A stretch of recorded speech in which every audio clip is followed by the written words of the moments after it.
Welcome back to the Underground Strategy Podcast. My name is Max, and today we are continuing our conversation with Jack Bowsher on the Burma campaign. If you haven't listened to part 1 yet, I recommend that you hit pause and go and check that out first. It is really worth it. In this second half, Jack will walk us through the rest of the Burma campaign, and he will also touch on his upcoming book, Thunder Run. But if you want something to read while you are waiting for Thunder Run, that is releasing in June 2025, you can go right ahead and start with his book Forgotten Armor, which is now out in paperback and available to order. And of course, we got all the links in the show notes for your convenience. Now, let's pick it up where we left off. Enjoy the episode.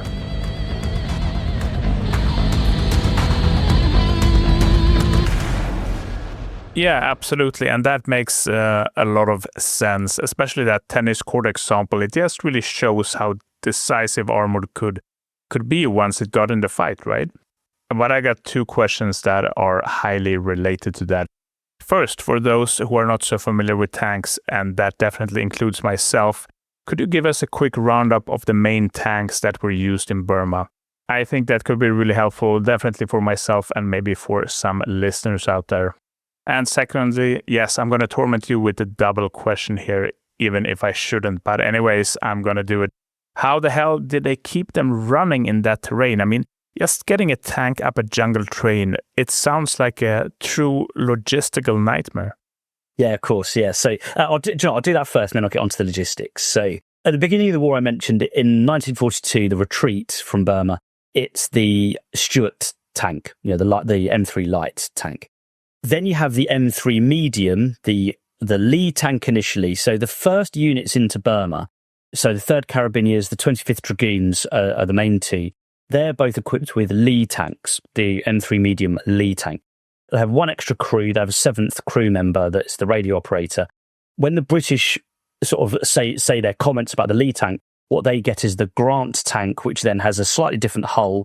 A slightly different turret, with the radio in the back of the turret, because there's the British doctrine that should be in the tank by the commander. They can get rid of the 7th crew member, so Grant tank also has 6 crew members, so you can save crew numbers, obviously a concern for the British. And then by 1945, you get Indian cavalry units who are using the Sherman tank, specifically the Sherman 5, that has a slightly longer chassis. The crucial thing about the Lee, the Grant, and the Sherman is the 75mm gun, which is supremely accurate, quick firing, but also multi-purpose, so it can fire both armor-piercing and high explosive. Also, on the Lee and Grant tank, the 37mm gives it extra firepower, and it can fire in different directions at the same time. And the 37mm can fire canister shot, which is, again, very, very useful for those that aren't sure. Canister shot is basically like a big shotgun round. So it will spread much larger. We're talking like a shrapnel explosive, like an artillery shrapnel. So we're talking about something the size of a Malteser, perhaps, that's firing out of it in all directions in front of the tank. So very good anti-personnel weapon as well. Oh, and the second question. Thank you so much, Jack. That was an excellent rundown, and I could just feel the rust of my tank knowledge being polished away very quickly. So absolutely perfect. But yes, the second question was about logistics. I mean, given everything we have described so far you have described so far in the pod, the terrain, the monsoons, the mountains, and all of that, how did they actually keep those mechanized units going? I mean, it must have been a nightmare to sustain them. Yeah, indeed. So the biggest thing that you get is the aerial resupply is by far the most dramatic thing. Most of the stuff that is needed is dropped to them by air. However, getting the tanks to the front itself is really difficult. And one of the big problems that they find is the initial engineers that trace the road, and again, Antonio, you're a former engineer, the guys who are tracing the original road up through the mountains, and actually, I'll take a slight digression here. So we're talking getting from Calcutta in India, northeastern India, in eastern India, up through the Brahmaputra Valley, and then up a 4,000-foot mountain range to Kohima. That then drops down a couple of thousand feet to the Imphal plain. You then have to go up another couple of thousand feet over the Chin Hills, and then another couple of thousand feet down into the central plain of Burma. And all the Imphal plain, 45 miles of this 400-mile route, is plain. The rest of it is jungle mountain. So it's switchback roads in these, and remember monsoon conditions for 5 months of the year. So a lot of these roads suffer with landslides and so on. They become a real problem in trying to just maintain everything. It's not just the tanks. Everything is difficult to supply on these roads, which is why the importance of air power comes in. But air power can only do so much. So those roads are always needed. Getting the tanks to the front as well is difficult. They have Diamond T transporters, so the tanks are on low loaders. The problem that I had, and this brings back to where we started, when the engineers are making these roads, at the beginning they're told they're making them for supply lorries. 3-ton British lorries, then later sort of Chevrolets, Studebakers, things like that. And what happens is they've traced the road for these lorries, and then these articulated Diamond T low loaders can't make the bends. And so in a lot of places, the tank, and also bulldozers, this applies to bulldozers as well, they have to unload the tank and then use it as the tractor end of the lorry is pulling the front end of the trailer. The tank has to push the back end of the trailer around the corner so that it doesn't drop off the side or get beached on the inside of the bend is probably more likely. On the inside of the bend as it's going up a hill. And so the tank is then making this push so it can turn tighter than its normal turning circle. And then once they're over the bend, the tank is either loading back on or it's just driving on its own steam. In the campaign in 1945, when they're getting these tanks into Burma, things like the Deccan Horse, which is now an Indian Army cavalry regiment, in the modern days, it's still in the Indian Army, they offload 17 times when they're going from Imphal to Burma, basically. And they have to undergo, before they've even got into combat, they're replacing bogies, suspension systems, tracks, because they've already gone through what they would normally expect to have done in combat conditions. They're already having to change things. And all of these spares can be dropped by parachute, or the less sensitive stuff can be dropped, free dropped as well, or parajuted. So they make parachutes out of jute, because you can get jute in India very easily. And also by actually landing planes as well. Mountbatten in August 1944, Louis Mountbatten, who's in charge of Southeast Asia Command, Slim's boss effectively, or Slim's boss's boss effectively, he actually orders some experiments to see if they can disassemble a Sherman tank and send it forward inside Dakotas. They manage it in, I think, it's either 3 or 5 aircraft. I've forgotten that. It was a couple of years ago since I looked at that document. They try it. They can do it, but actually the limiting factor is not the aircraft per se, although using 3 to 5 per plane is a lot, is actually the personnel at the forward airfield that has to be fed, defended, and then spend time and space on a defended airfield reassembling that tank at the far end, and how long that would take. They decide it's just not worth the candle, to be honest. But it shows at least they're being innovative, that no idea is considered a bad idea until it's proven to be a bad idea. I just love that. That is such an amazing feat. And even just the idea of exploring this, if it's possible to take down a Sherman into pieces and flying it in and putting it down on some kind of hairy forward airstrip, and then again assembling it under enemy fire. I mean, that's pretty wild. And I think it's a good example of how important that curiosity and that kind of mindset is if you're in a combat situation. Yeah, you're right. I mean, I was just thinking, practically how difficult it must have been for that engineer commander, right? Because it's the terrain that I suppose maybe the Indian forces would know a bit better, but some British forces too. But pretty tricky, like you mentioned, some of that corrugated or the corduroy roads, the landslides, how you're going to move it, the bridges, the improvised bridging, and just the sheer difficulty of the terrain. One of my minor missions that a very long time ago was in the Ituri, one section at least, doing some work there. And it was the Ituri rainforest in sort of the northeast of Congo in the jungle that bordered Uganda. And the idea was, just similar, a bit different, not conventional war. In this case, there were some rebels and whatever. But the moment you promote communication, then you can, you have options available to you for, whether it's small forces or whether it's just humanitarian aid, economics, or, but that's the idea. So I can just imagine, just the sheer difficulty of that, and oh my God, the landslides and the vehicles getting stuck. And one other point that I'm going to bore you with, because you just got me thinking about it. One of the projects, I mean, I wasn't directly involved in this, was the R&D section. but you all discuss and plan things and whatever, was dropping a bulldozer because of these armored, I mean, a small one, right? You can imagine this sort of small version, but in a forward area or whatever, but to do this kind of operations. And yeah, the Chindits, they use gliders to get in Operation Thursday, the Chindits use gliders to bring forward their bulldozers for exactly that task. And you mentioned, it's amazing. It's just so cool. And the lessons are, I mean, we got drones and different things these days, but the principles, pretty similar. It's pretty similar. You mentioned the Battle of, I think, Kohima. Could you just maybe touch on some of the big ones like Imphal and how it ended? You've taken us through this journey, some of the logistics, but how did the whole thing come to a conclusion? Yeah, so Imphal and Kohima are concurrent battles, and Imphal starts ever so slightly earlier because it's closer to Burma. But really, they're one offensive that year, but they are two distinct battles, if you see what I mean. They are geographically separated by just over 100 miles. And effectively what happens is the Japanese have tried to invade India, and part of the plan is to try and foment an uprising in Bengal, in eastern India, in the hope that would therefore help kick the British out. But it is also as much to just provide another buffer zone. So if they can't get that, if the Japanese have control of, say, the Imphal Plain or the place called Dimapur, which is north of Kohima, Dimapur is basically where everything that comes up the Brahmaputra Valley goes to Dimapur by rail and by river, but rail in particular. And this is a supply base that is 57 square miles. It is humongous. And it takes about a year for it to get to that size from all through 1943. And it's the railhead, effectively. And so what the Japanese hope to do is, even if they can't get the Bengali uprising, fine. But if they can capture Imphal, but also Dimapur, that will basically put back any attempt at the British and Indian army to cross over into Burma and therefore reopen the Burma Road.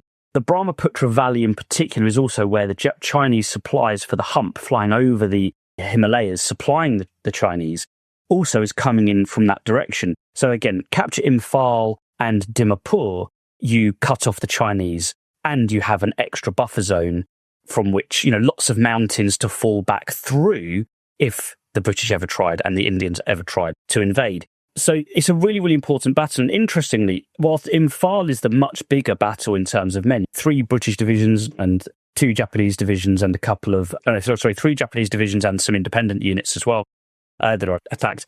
And also then a division that attacks Kohima is the Japanese general in the 31st Division attacking Kohima, General Sato. He basically gets caught up at Kohima because, and this goes back a little bit to sort of like the martial codes that define the Japanese.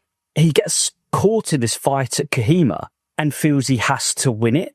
So he gets embroiled at this hill station, which could have been isolated, and he fails to go for the strategic target that is Dimapur, which is undefended at this stage. If he just carried on to Dimapur, it could have been very, very different. And the thing is, if the Brahmaputra Valley was cut off, if Dimapur was captured, Imphal would have withered on the vine. But because he gets caught up at Kohima, the Imphal battle is able to continue. Kohima is then cleared, and the Japanese then, their soldiers, because they're using those light infantry tactics I mentioned, they don't build a particularly effective logistical system behind them. And in fact, the overall commander, Renya Mutaguchi, who's commanding 15th Army, that is Sato's boss, he only orders the men to take 20 days worth of supplies with them and then try and fight this battle. And it ends up going on for 4 or 5 months. And so by the end of it, Fergal Keane writes a brilliant book about Kohima called Road of Bones, because as they're coming out, 44 into 1945, they're finding that the wastage of this army that has completely withered because it's failed to capture Imphal, Kohima or Dimapur. And I mentioned earlier about the idea that the Japanese wanted to capture Churchill supplies. The reason why they've done this is that they assumed that the British would, when they got surrounded, they would do what they did in 1942. They would retreat into Japanese ambushes on the lines of supply, and the Japanese would then destroy them in those ambushes, much like they'd done in 1942. The failure that they've had there is they've not understood the changes that have taken place in the Indian army. And there was one battle where they should have known it, a much smaller battle. I mentioned it earlier, the Battle of the Admin Box. the admin box is surrounded and they expect the same thing, the British to retreat into Japanese ambushes. And for the first time, Slim uses on a large scale, larger than the Chindits the year earlier, aerial resupply to keep the admin box alive. He scales that up to 3 divisions at the Battle of Imphal and also at Kohima. He scales the same principle. So to a degree, very early in 1944, there's only sort of, a few weeks between admin box and Imphal and Kohima. But there was enough time to perhaps consider that if it didn't work in one place, this change could be in the entire British and Indian Army, which it was. So the Japanese have a plan that is flawed because it assumes the British will retreat from these places into Japanese ambushes, and they just don't. And they survive on aerial resupply. And we talked earlier about using your strengths against your enemy's weakness. Because the British and Indian Army have air superiority, not quite a supremacy, but near enough, touch and go between superiority and supremacy, they're able to resupply all of these places pretty much at will, whilst the Japanese then aren't getting the supplies they'd planned to get, and so therefore begin to starve themselves, leading to all this road of bones talk and so on, and them withering on the vine.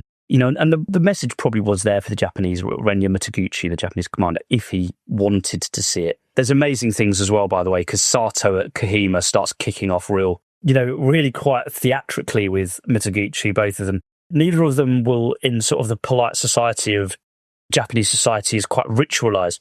Like Sato won't quite say he's going to disobey orders, but ends up saying it. And it gets to the point then where eventually, when Mitaguchi says categorically, do not pull back from Kohima, and if you do pull back, I'm going to court-martial you, Sato basically just says, do as you will, I'll take you down with me. You didn't give me what I needed to succeed either. And he literally turns off his radios and begins the march out. Doesn't talk to him again on the radio, at least for months. This content doesn't make itself, and we're fueled by cold beer and hot strategy. Buy us around at undergroundstrategy.com/support.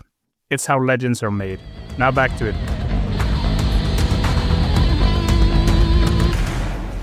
That is so interesting, because honestly, it doesn't match my inner visualization when I think about the Japanese during the Second World War. But tactically, yes, of course, it makes sense. But it feels like a bit of a Mexican shuffle on their side when it comes to lessons learned and actually applying them in the end. But of course, it came and kicked them in the butt, as it usually does. So I want to go back a bit to something we touched on earlier. We have just done this amazing speed run through the Burma campaign, and it's been absolutely mind-blowing and a lot to unpack. But what makes me wonder is why we don't talk more about this. Why is it such a forgotten front? I mean, you almost never hear people mention it. I know we touched briefly on some of the sensitivities around it, but could we unpack that a bit more? I think for the British collective memory of the Second World War, the biggest problem is that distance. The Burma campaign, the Japanese invasion of Burma, is not an existential threat to Britain. And I think it's quite difficult for a lot of people to even consider it an existential threat to India at the time. And so the soldiers of 14th Army, the British soldiers fighting in the Indian Army, in British units and so on, they take on the Forgotten Army moniker very, very early. It is not some nickname that is added afterwards. They call themselves that. And it's interesting for me is that when you hear things like Italian soldiers, when they're accused of being the D-Day dodgers, understandable why they're annoyed about it. But for God's sake, imagine being the guys that are fighting in Burma. If you want to talk about forgotten or being given their dues, try fighting on the Burma front. But there are other reasons as well. There is the fact that most British soldiers are involved in the European theatre, or the very least fighting the Italians and then in particular the Germans for most of the war. Most of the families in the UK are not writing to relatives or receiving letters from relatives in the Far East because the bulk of the fighting is done by the Indian Army and therefore Indian recruits. That's not to say there aren't insignificant amounts, but it's just in comparison to what's going on in the European and North African theatre. You also then have, we obviously touched on this a little bit earlier, the thorny issue of colonialism, both from the point of view is outside of Britain perhaps. I mean, people at the time said that SEAC, Southeast Asia Command, was Save England's Asian Colonies. And that has never really gone away, the idea that the British are as much for taking back their colony as it is for anything else. It doesn't quite have the cleanliness, perhaps, that the war against Germany has in that regard. It's not like, and that links into the existential threat thing. But we should be clear, Japan is not a good person in the war, if you see what I mean. Like the behavior of their soldiers, and in particular their leaders, because I should say, actually, I don't really question the bravery or the commitment of the Japanese soldier on that individual level. A significant chunk of it is their conditioning. In the same way that, you would say that an 18-year-old SS soldier in 1945 has been brainwashed by his government. You'd say the same about a Japanese soldier as well. They are horrifically brutalized in their training and the expectations of their culture, which, whilst not entirely excusing their behaviour, because it is obviously horrific, and I don't have particular sympathy with anyone that was executed for war crimes in these circumstances, what they did to POWs, the way that they treated soldiers in particular, I'm not particularly excluding that. I'm just saying that we should remember they are a brutalised group that then do horrific things. That then has its own side to it, that then, whilst the Japanese are like that, people don't see that in the same way they see the Germans, perhaps. That all has that sort of part of it. And I think just lastly, it's then the fact that ever since, you can't even make war movies about it particularly, because it would be so much more expensive. You can go to a quarry in somewhere in Britain and probably film, certain battle scenes there, like a 70s episode of Doctor Who, if you have the right lighting and filters. I live in Hertfordshire, so I live very close to Hatfield, where they filmed Band of Brothers. You can just make a German or Belgian-looking village relatively cheaply. You can't fly to the Philippines and make a Thin Red Line regularly, or the Pacific and things like that. As much as I'd love to, and obviously some of the Indian TV shows that have been made about it, some Bollywood films about the INA, are just atrocious history. In all honesty, as vicious as that might sound, unfortunately it is. The record doesn't bear up a lot of it. I mean, not a lot of films need to be accurate necessarily. You just look at SAS Rogue Heroes. I love Rogue Heroes, but I know that it's a Commando comic on film. What I would like to see is a Pacific made in the Burma campaign. But it's never going to happen because it would be too expensive. Not enough people are interested overall. I mean, I'm hoping that's something that I hopefully become a story about, maybe as we approach another VJ day. We can change the narrative on that. It's a fresh story as well. That's the big thing. The Burma campaign is a relatively untapped resource compared to the European theatre. So there's great potential in studying it, I think. 100%. And they were just as brave as anyone else, if not more brave, and fighting those difficult conditions besides that stubborn enemy. But yes, such a sensitive topic still, all that you've mentioned. I mean, I've seen, just commentary. I mean, many veterans have passed, but they were pretty vocal about it. And on that veterans and remembrance, you had mentioned this kind of cool ceremony that's done without officers. What else should we remember? Or what else can we take away? Or what else should our listeners hold on to? Just a line or two, Jack. Yeah, I mean, the big thing for me, I think, absolutely is just what we should take from the Burma campaign is that it is a multicultural force that is getting rid of an undemocratic enemy. Japan was not a democratic society. We've talked about the cruelness as well of the soldiers, but also the way that they intended to run. When Indian soldiers signed up to the Indian Army, they have this agency, you and I talked about previously. They have an agency because they know about things like the rape of Nanking. They're signing up to the Indian Army because they know that British imperialism is on the wane. It has been an open discussion for a couple of decades now. And whilst it's not coming quickly enough for India, and I get it, I understand, it's difficult for Britain to stand up for self-determination, and less obviously in the First World War, but effectively it is that. And then again in the Second World War, British colonialism is clearly on the way out, I think. I'm not saying it's inevitable, but it's a trend that is probable. The government of India acts and so on. It is something that's an open conversation, as awkward and as unsatisfying it was at the time. Realistically, it probably was coming. And so soldiers, when they have that choice of, do I join the volunteer Indian Army or not? If the choice is between British colonialism and Japanese colonialism, seeing what Japanese colonialism is like, a lot of them are heading for the British colonialism with its time limit. And so this multicultural fight to get rid of the Japanese from Burma in particular, I think is one of the sort of the big things that we should take from it. It really is multicultural. We've mentioned all the different people involved. It is a true allied effort, and we don't give it enough of that credit, I think. That's an absolutely fantastic way to bring it all together. And like you said, those kind of truly allied multicultural efforts, especially with that level of coordination, are still quite rare, even today. But before we wrap up, I have to ask you to tell us a bit about your new book that has the awesome title Thunder Run. I'm not even going to try to pronounce the subtitle, but for some reason it looked intimidating. So you have to handle that one. And I know in that book there is a pretty wild moment, some kind of Saving Private Ryan thing happening. Could you tell us a bit more about that? Yeah, of course. So Forgotten Armour, Tank Warfare in Burma is my first book that, obviously we're kind of really, that's really where this has come from, I suppose, this podcast, I guess, is you guys have seen that. That was based on a dissertation of mine at a master's degree I then turned into the book. But when I was studying that, I came across this story of Meiktila in 1945, part of the reconquest of Burma. And I was doing sort of the reading for all of this. When I was studying in the master's, we were looking at the 2003 Thunder Run to Baghdad, the invasion of Iraq. And also it coincided with when Putin attempted to take Kyiv in 3 days from southern Belarus. And you saw those tailbacks of Russian lorries where the logistics system had completely fallen apart, with the tailbacks going on for dozens of miles. The Ukrainians were picking off with drones and artillery and so on. And sort of this then coalesced in me in that what happened at Meiktila in 1945 was a thunder run. And so whilst I have a chapter of it in Forgotten Armour, it is very much just the tank side of the story. And it is, it's a single chapter. I've effectively turned that whole thing into an entire book. And what I'm doing with that is Thunder Run Meiktila in 1945 is basically after the Battle of Imphal in 1944, and they've pushed the Japanese back towards Burma, and they've invaded the northern part of Burma. What Slim wants to do is to destroy the Japanese army in one final Clausewitzian decisive clash. And so what he wants to do is he wants the Japanese to think he's going for Mandalay, which is further north, 80 miles north of Meiktila. The Japanese will rush reinforcements to Mandalay.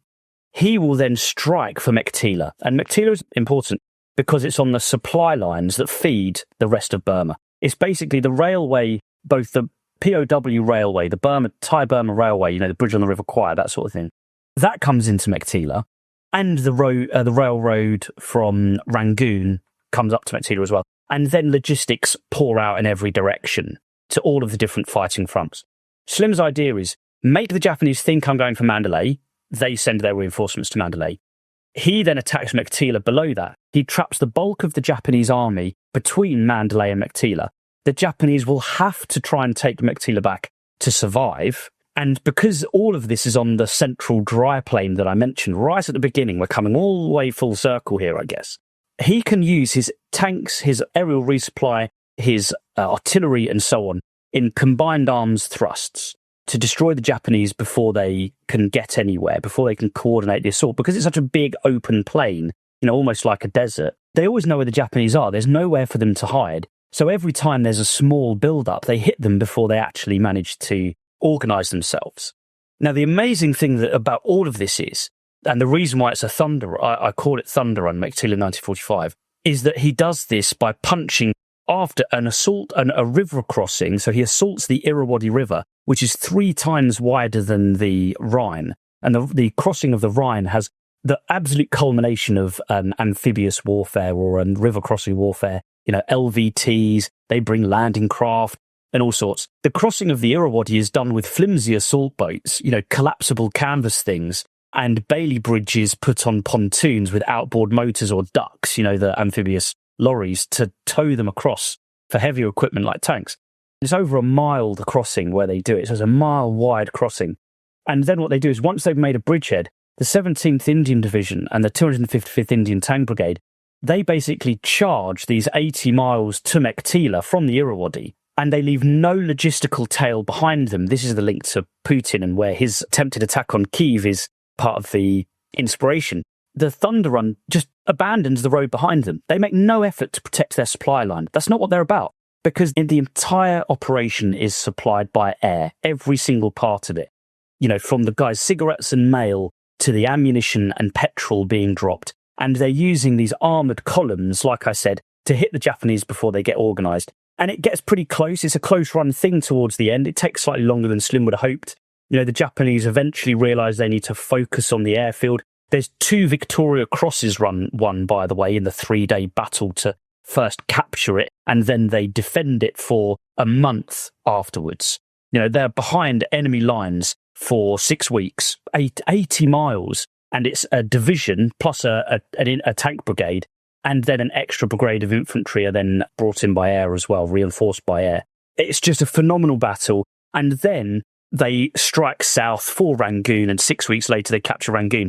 And this is where the Saving Private Ryan moment comes in. One of the soldiers that's been fighting in the Indian Army is the son of the Maharaja of Bundi. He's in 5th Probyn's Horse, which is now in the Pakistani Army as another cavalry regiment, a tank regiment. And this is the thing I love about the Indian Army. They have much more romantic names. It's things like the 149th Royal Armoured Corps is up at Mandalay, whereas here it's Deccan Horse, the Deccan Horse and Probyn's Horse and all this sort of thing.